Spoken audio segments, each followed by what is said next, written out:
Hey ladies and gentlemen, welcome back to the channel. As always, it is Nick here, back with your daily crypto news and analysis. And today we are going to be talking about Ripple and XRP, as well as the vast majority of crypto and finance.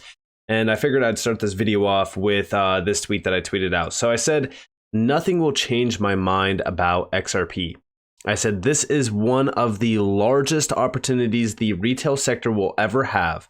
Haters can hate and say what they want. Wealth takes time. I'm willing to wait.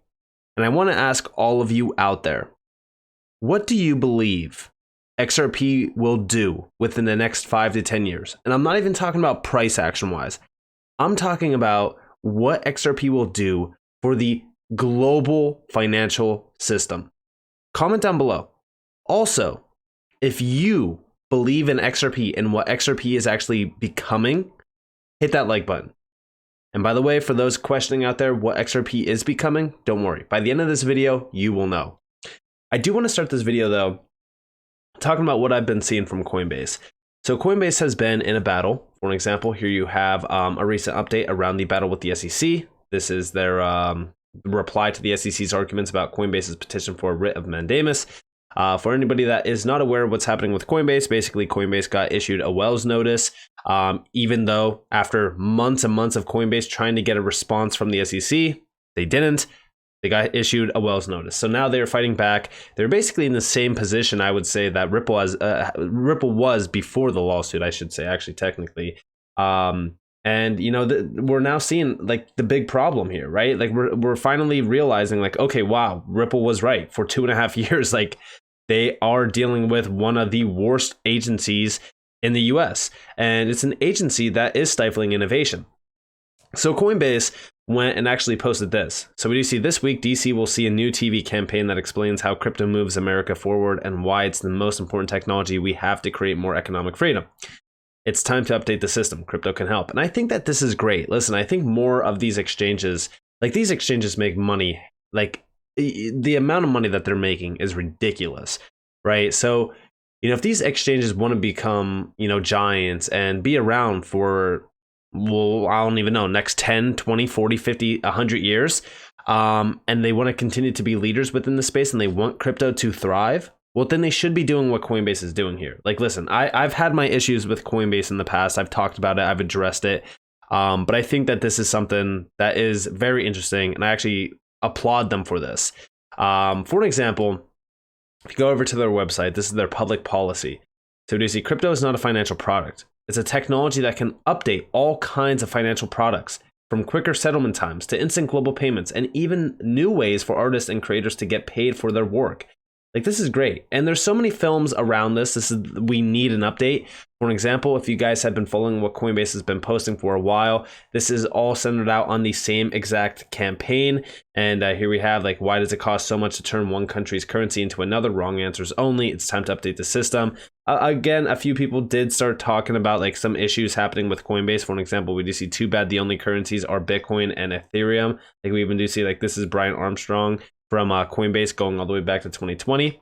Please revise the risk factor to clarify that Bitcoin and Ether are the only digital assets, as to which senior officials at the SEC have publicly expressed such a view. And again, like, you know, this is the idea. Like, they think that Bitcoin and Ethereum are the only currencies, not XRP, which is wild to me. But also over here, like, what if sending money around the globe was as fast as sending an email? Again, all centered out on the same exact campaign. And a lot of people are noticing, like, going all the way back to like 2019, when Coinbase actually had this on their website. Johnny Deaton actually posted this. This is centered around like XRP being that bridge for cross-border payments and being utilized for cross-border payments. We even do see like fast and free for all Coinbase users. And the only other asset that was issued here was USDC, which is kind of odd, right?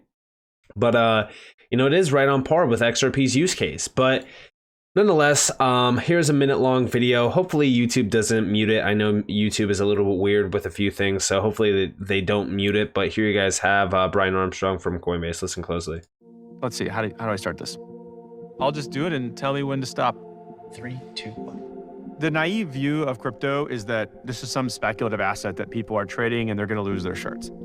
That's missing the forest through the trees. Fundamentally, crypto is not a financial product. It's a technology that can update all kinds of financial products. It can improve settlement times. It can make it cheaper to send money to your family overseas in another country. It can be a new way for artists to get paid. Cryptocurrency, regardless of what you think about it, it's not going anywhere. It can't be uninvented. Most of the world is embracing this technology now to update their financial system. And what I fear is that we're going to be sitting here in 5 or 10 years, and we're going to come back to crypto and think about it like we did with 5G or semiconductors and say, wow, now it's a matter of national security that we get it brought back onshore. We need to see what the potential of it is and where it goes. And we need to do that. We need a clear rule book in the United States. And, I agree with their argument, but, I feel like 2.5 years, right? XRP has been in this battle. Like, we should have been addressing these problems then, the same way that we are now.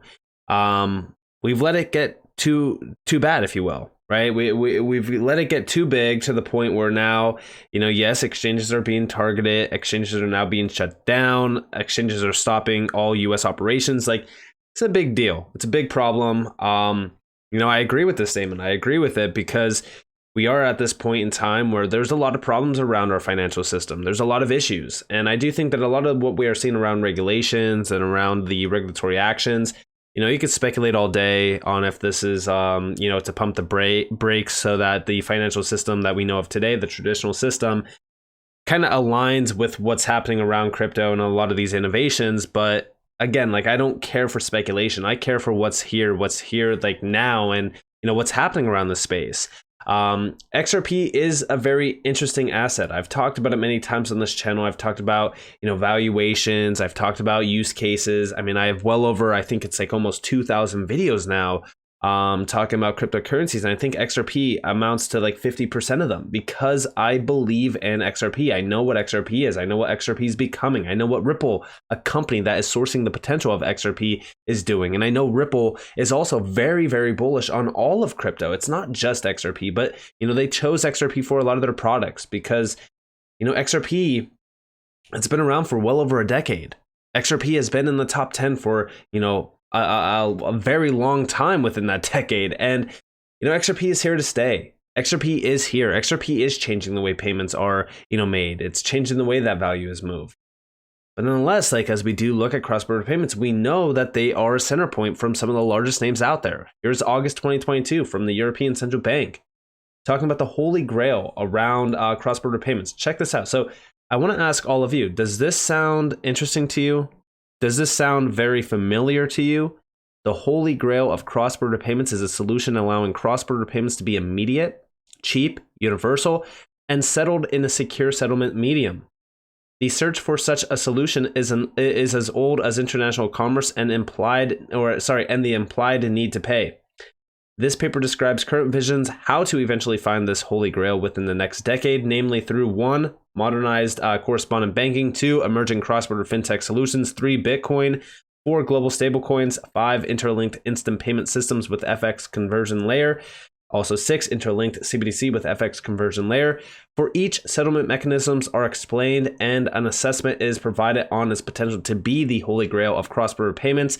Several solutions are suitable for improving cross-border payments significantly, and some could even be the holy grail. Now, what is the holy grail here? Well, it's very simple. In my opinion, I think that it's the last mile playbook by Ripple. I think that this is right on par with the holy grail. I think that XRP could very well be the holy grail when we do see discover new opportunities to streamline and grow your business in this country-by-country primer on domestic payment systems. This is a 2020 PDF. This PDF file changed the way that I look at crypto. It changed the way that I looked at XRP. I mean, before I seen this PDF file, yes, I knew about cross-border payments. Yes, I knew about XRP. Yes, I knew about how XRP was being implemented within the cross-border payment market. But this, to me, made me so damn bullish on XRP, I could not even tell you. As we do look at this, simplifying the last mile payments, we do see what is the last mile in payments. Similar to supply chain management, transportation, logistics, the last mile in global payments refers to the movement of value from a financial institution to the final delivery destination, the end recipient. This last leg of the payments journey is plagued with inconsistencies due to part to the differing policies and infrastructure country to country. In many emerging economies, much of the global population remains unbanked and must seek alternative means for payment receipt. To meet this demand, the last mile payment incurs additional time for settlement and cost. Connecting these different domestic networks is just another roadblock in the last mile payment experience. In an attempt to create more cross-border interoperability between the different local payment networks, industry players are building new capabilities atop a complicated web of legacy systems. This practice is not fixing the root cause of slow global payments. Rather, these solutions are glossing over the original prohibitive infrastructure. Until this base infrastructure is improved, performance will always be limited. The adoption of blockchain alleviates these constraints by unifying the underlying infrastructure and uniting the framework of institutions and suppliers working on top of it, thereby enabling a seamless last mile process that meets consumer expectations and needs. Now, we know that the FedNow service is going live in June, and this is a very significant update to the overall system within the US. This is created by the Faster Payments Task Force. Now, what's very interesting about that is if we actually go over here, to anyone who may believe Ripple is in competition with FedNow, completely false. And this is from Anderson. We do see participate in the task force. It has been a tremendous honor to participate in the task force and serve on the steering committee. Ripple would like to extend a sincere thanks to the Federal Reserve for supporting this effort and the task force for its commitment and helpful input on our proposal. We're eager to see the future of payments come to life. And then over here, FedNow, timeline of the Federal Reserve's Instant Payment Network, going all the way back to November of 2014. The Federal Reserve launched the Faster Payments Task Force to identify and evaluate alternative approaches for implementing a safe and efficient faster payments capabilities in the United States. Then also over here, Ripple Labs representative joins Federal Reserve's Faster Payments Task Force Steering Committee. This goes all the way back to 2015. And a lot of people will say, like, hey, this is so long ago. I want you guys to understand that these things take time. It's not going to happen overnight. I even in the tweet, like I said, like, wealth takes time. I'm willing to wait.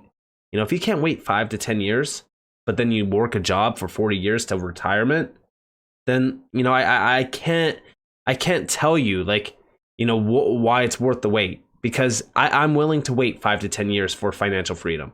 Most people are willing to work for 40 plus years just to get retirement, just to spend, 10 years of their life at old age pretty much doing nothing. And I'm not, taking shots or anything like that at people that work, normal lives and retire, older in their life. I'm just saying, like, why not, take the time and, be patient enough to see these things come to life, because it's happening. Like, we're seeing this in real time. Like, we're starting to see things fall into place. And I know that's been taking a while. I know that these things, are frustrating to watch, unfold.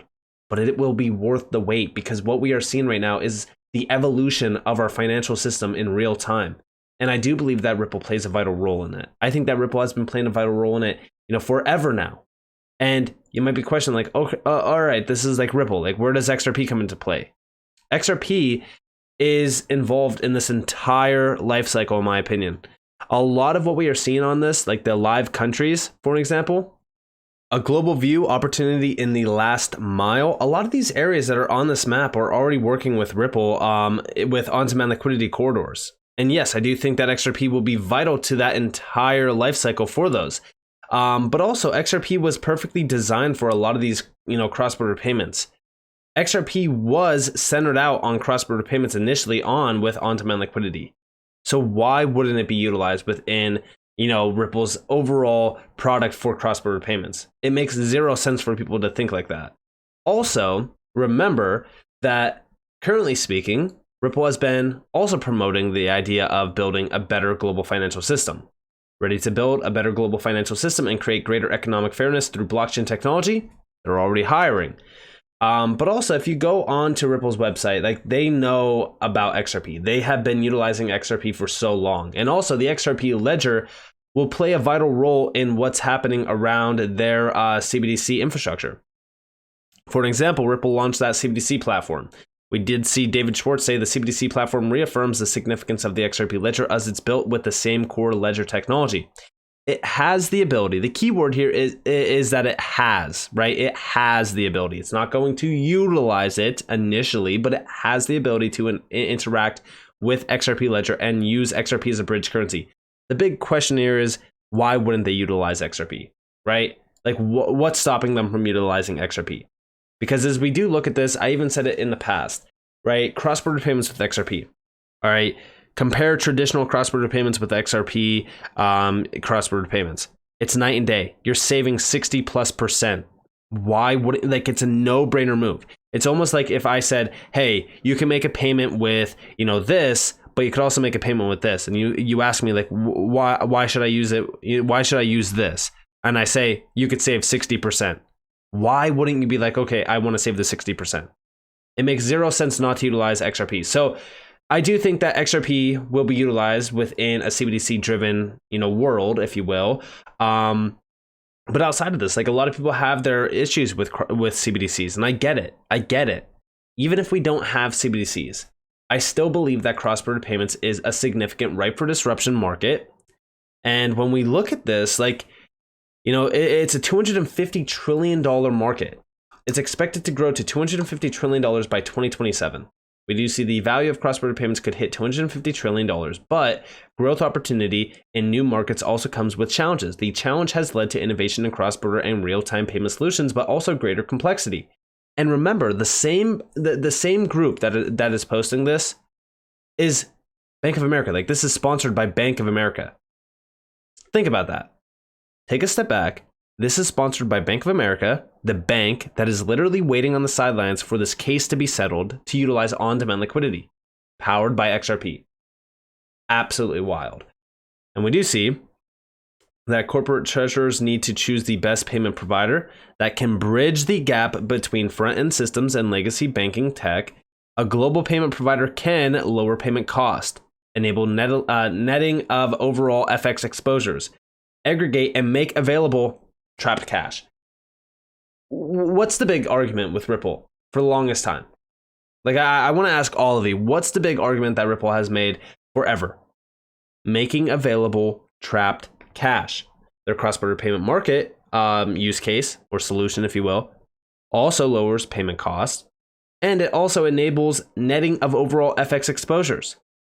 So why, I asked this question so many times in almost all of my videos, why wouldn't Ripple be the chosen one? I mean, they're already the chosen one to be targeted by this lawsuit. And what does that make you question? Out of all of the other, companies and projects within the space, why Ripple and XRP? Why? They could have easily have gone after Ethereum at an ICO back in 2015. They have all the proof they possibly need to go after Ethereum. But why XRP? Why Ripple? It's very simple. Very simple. They're the only ones. They are the only ones that were moving so fast within this market to the point where they actually have a working solution that could challenge the traditional banking giants. So now we also question, does that mean that they are trying to kill Ripple? Are they trying to kill Ripple, or are they going to innovate with Ripple? All of my money is on the second one, because I think that for the longest time, Ripple has already been working with a lot of these major names, like the Federal Reserve. Doesn't mean that this is 100% a guarantee that Ripple will be utilized within this, but I do know that the Federal Reserve knows about Ripple. I know for a fact they do, because of the names tied to this already. They already had exposure to them. And also, by the way, yes, I don't think that the FedNow service is going to kill Ripple. I don't think that's, competing with Ripple or anything like that. In fact, Ripple actually benefits from FedNow greatly because it's making real-time 24/7, 365 payments. So it's already solving, a problem here, which is, technically the last mile. Like, this is the last mile payments. Like, they're literally creating this infrastructure. So it's solving this problem, and it's allowing for something to be involved that could settle these payments now. Because although, yes, FedNow is real-time payments 24/7, 365, it doesn't settle those payments. It's real-time payments, not real-time payment settlement. Settlement is the big key here. And I want to leave off this video with this video from Ripple, actually, what you see at Ripple, we are building solutions that move value instantly, inexpensively, and reliably. This is talking about cross-border payments and how they are building breakthrough solutions. Listen closely. I'm Devraj Varadhan. I'm SVP of Engineering at Ripple. At Ripple, we focus on building breakthrough crypto solutions for a world without economic borders. The first problem that we started working on from the onset is how do we really use crypto and blockchain to build breakthrough solutions, starting with cross-border payments. In talking to our customers and also as an immigrant, I understand the unmet customer needs when it comes to moving value throughout the world.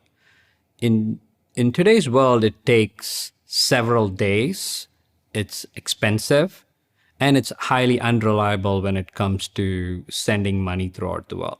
Compared to if you want to send an email or a text, it's instant, it's inexpensive to almost free, and it's highly reliable. At Ripple, we're focused on building solutions that moves value instantly, inexpensively, and in a highly reliable manner.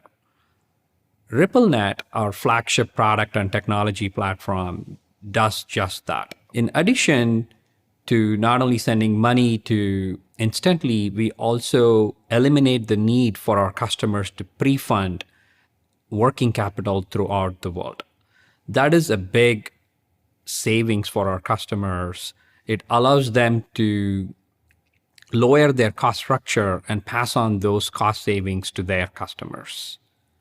Building such heavy lifting infrastructure not only allows our customers to enter into new businesses, but it also creates an opportunity to impact people's life, billions of people's lives on a daily basis. And again, like, this is all centered through crypto. It's literally all through crypto. Their full-on business plan is focused on crypto. What does that tell you? The future is DLTs. The future is crypto. The future is, blockchain technology. And yes, I do think that XRP has been chosen for so long. I think that XRP is here to stay. I think that XRP is the perfect use case for cross-border payments. And in fact, even if you go to the World Bank, right, the World Bank has a PDF on this. This goes back a little bit of time. I know that all of you are probably aware of this document where they do mention XRP and even XLM. The only two crypto projects, by the way, on this document, stablecoins for cross-border payments. Now, yes, do I think that these two are stablecoins? Not technically, but they could be under that guild, if you will. But they also did mention Bitcoin and Ethereum, but they essentially said, like, unlike Bitcoin or Ethereum, Ripple does not run proof of work, nor does it run a proof of stake consensus mechanism, which they're calling XRP Ripple within this. But it's only because XRP through the Ripple network is being provided through on-demand liquidity, for an example. So as we do look at this, I think that XRP and XLM, by the way, both of them are incredible projects. I think that they're both centered out on cross-border payments. I've talked about it many times in the past, but as we do look at XRP, if it is under the stablecoin, title, if you will, it's still right on par with the ECB and what the ECB was talking about as well. Like, for an example, we have stablecoins being mentioned within this, global stablecoins as being the holy grail for cross-border payments. I mean, it would be right. It's right on par with that idea, right? So, nonetheless, the reason why I brought this up was because XRP and XLM are two of those projects that I have in my portfolio that I just will never sell, because as we are seeing the evolution of payment technology, as we are seeing the evolution of cross-border payments, which is a very, very vast market, almost $250 trillion by 2027, it's within the next 4 years. You know how things are going to change within the next 4 years. It's going to be insane. But currently right now, it's a $156 trillion market. That's a very, very large market. And we are seeing, a lot of work being put in to streamline these payments, make sure that payment technology is up to date, make sure that we have the infrastructure in place for these types of assets to disrupt and ultimately allow for cross-border payments to reach their full potential. And I think that that is so bullish. And I think that, again, this will create wealth. I think that those that see this, that understand this, and value what's actually happening are going to be the ones that reap the rewards. So with that being said, I hope that you guys enjoyed this video. If you guys did, definitely leave a like, subscribe to notifications on if you guys want more free content. You guys are more than welcome to follow me on Twitter and join for Discord down in the description below. Us, it's up to you all. Have a beautiful day or a beautiful night. If you guys are on this before, this has been Nick. Peace out, guys.